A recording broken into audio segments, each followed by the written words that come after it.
আসসালামু আলাইকুম রহমতুল্লাহ। অ্যাকচুয়ালি ওই কথা আছে যে গ্রামের ভাষায় যে কিছু রটে, কিছু ফটে, কিছু ঘটে। তো আমি ব্যক্তিগতভাবে ব্রিগেডিয়ার সাকায়েত সাহেব এবং ডক্টর মোহাম্মদ ইউনুস সাহেবকে কোনোদিন সরাসরি ফেস টু ফেস দেখিনি, সত্যি কথা। বাট যখনই গভর্নমেন্ট ফর্ম হবে বা হওয়ার আগে সামহাও আমি বললাম অফিসে যে দুটা অফিসিয়াল বায়োডাটা রেডি করে দাও, ডক্টর ইউনুস সাহেবের আর ব্রিগেডিয়ার সাকায়েত সাহেবের। আসলে আমি কিছুই জানি টাই না। তো আমার অফিসে যারা এগুলো করে দিল, ওরা এখনও আছে। ওরা বলে যে স্যার মনে আপনি জানতেন কিছু, মনে না?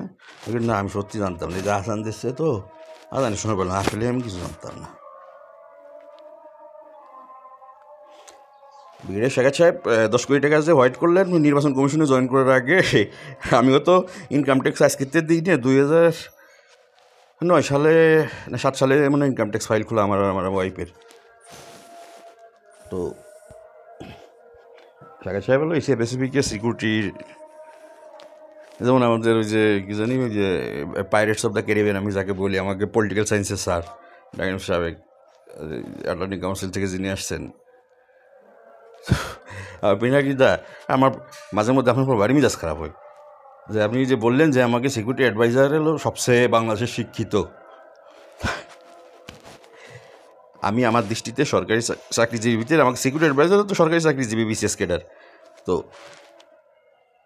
সবচেয়ে বেশি শিক্ষিত সরকারি চাকরিজীবীর ভিতরে আমি আমার গোপালগঞ্জের যে সাবেক পুলিশ প্রধান বেনজির ভাই, উনি তো আমার এলাকার বড় ভাই, উনি আমার স্কুলের বড় ভাই, উনি আমার ইউনিভার্সিটির বড় ভাই, উনি আমার হলের বড় ভাই, উনি 4 বার পিএইচডি করছে এবং উনি বাংলাদেশে একমাত্র ব্যক্তি যে মার্কস নিয়ে বিসিএসে ফার্স্ট হয়েছিলেন, ওর মার্কস আর আজ পর্যন্ত কেউ পায়নি। এবং উনি একমাত্র ব্যক্তি যিনি বাংলাদেশের পুলিশকে একটা অন্যতম আন্তর্জাতিক সংস্থায়, যেটা পুলিশের সংস্থায় মেম্বার করলেন। বাট উনি যা করছেন, আসলে এই যে ওনার সম্বন্ধে এত গুণগান গাইলাম, আমি আসলে বেনজির ভাইকে চিনি না, কোনোদিন বলতে পারবে না বেনজির ভাই আমাকে দেখছে বা আমি তাকে দেখছি সরাসরি। তাই কয়েকদিন আগে ওই যে বউ বাচ্চার কাছে মারে নিয়ে কক্সবাজার ঘুরলাম, কিন্তু ওনার যে 5 স্টার হোটেল, ওই যে রামাদানা ফামাদা কী কী আছে, ওখানে থার মতো ওই যোগ্যতা বা ওই অ্যাবিলিটি তো নাই। ওই জসিম বা সিটাংয়ের যে কীটা, ওই যে চেয়ারম্যান কীটা দায়িত্বে কী আছে, একে চিনি মনে হয়। শেখ হাসিনার এক দাঁতের বুদ্ধি বাংলাদেশের কোনো বর্তমানে রাজনীতিবিদ আছে? বাংলাদেশ চালানোর মতো কোনো রাজনীতিবিদ নাই। আসিফ ছেলেটা এখন র্যাঙ্কসে চাকরি করে, তখন আমার অফিসে নকে বসে। আমি হাত দিয়ে হঠাৎ করে অফিসে বসে একটা কিছু লেখলাম কারসানি শুনিয়ে, যে আমি যদি এটাকে নার্সিং করতাম, মাঝে মধ্যে বুক ফাটিয়ে চিৎকার করে ইচ্ছে করে যে কেন নার্সিং করলাম না। আসিফকে বললাম, আসিফ একটু কম্পোজ করে দিতে, আমি এবার ওই হাতে লিখতে ভালো পারি, কম্পোজ করতে গেলে আমার বানান ভুল হয়ে যায়, অমুক হয়ে যায়, তমুক হয়ে যায়। তো আসিফ এখন আছে র্যাঙ্কসে চাকরি করে, কারণ ওই একটা টাইমে আমার অফিসে একটা হ্যাজার্ড হইলো। ওই টাইমে আমার অফিসে যত ইঞ্জিনিয়ার ছিল, যার 20,000 বেতন, তার তো 30-40 হাজার বেতনে চাকরি হয়ে গেলে, একসাথে সবগুলোর অটোমেটিক চাকরি হয়ে গেলে। এখন আমি কখনোই কাউকে আটকাই না, আমি বলতাম যে যদি কখনো বেটার পজিশন হয় অবশ্যই সবাই তোমরা চলে যাবা এবং প্রয়োজনে আমাকে বলবো, আমি আগায় দিয়ে আসবো।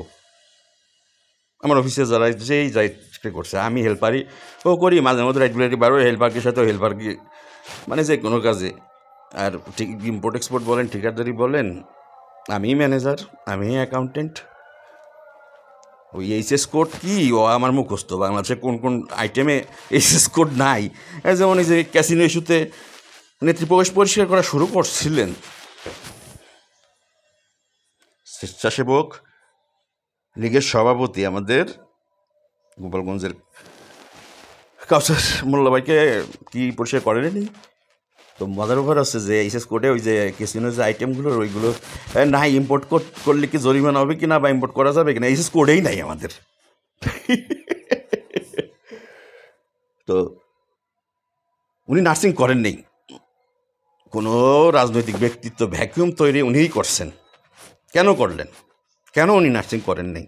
আমি বহুত আসিফ দিদি আমি লেখাইছিলাম, আসিফ এখনও জীবিত আছে, আসিফ ব্যাংকে চাকরি করে, আসিফ, আমার কথাটা শুনলি তুমি একটু বইলো যে কি লিখছিলাম। যে তো আমার ওস্তাদ বারবার ক্ষমতা আসার পর বলতেছে যে তৃতীয় বিশ্বযুদ্ধ।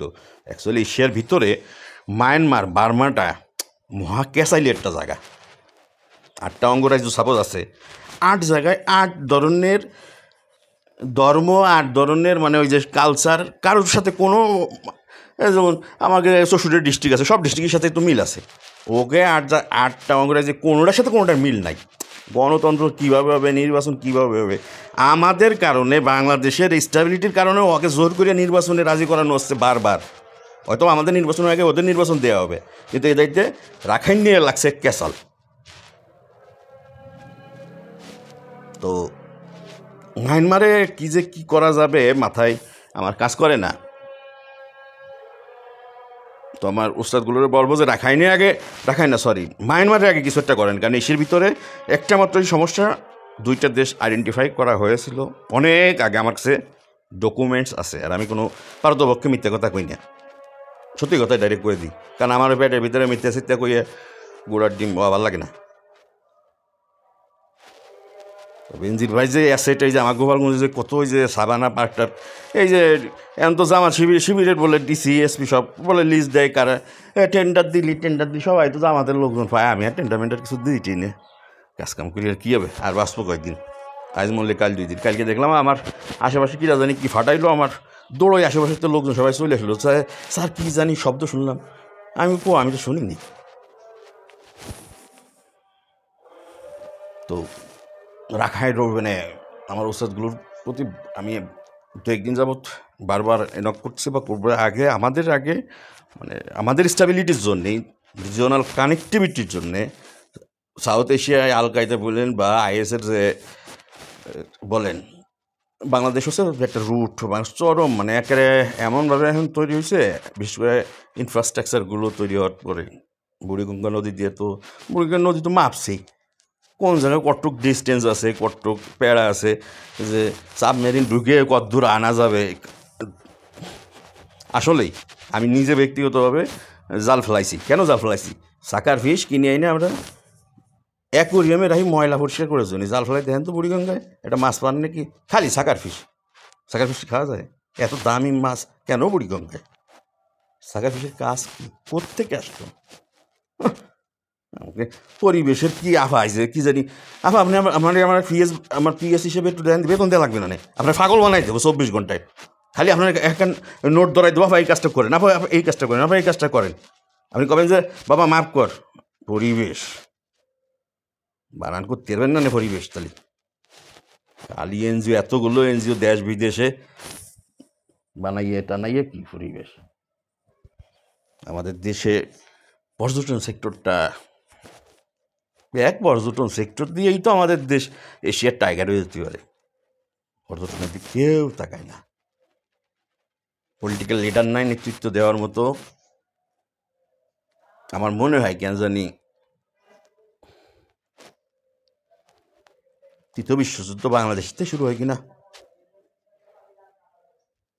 জানি না কী হবে।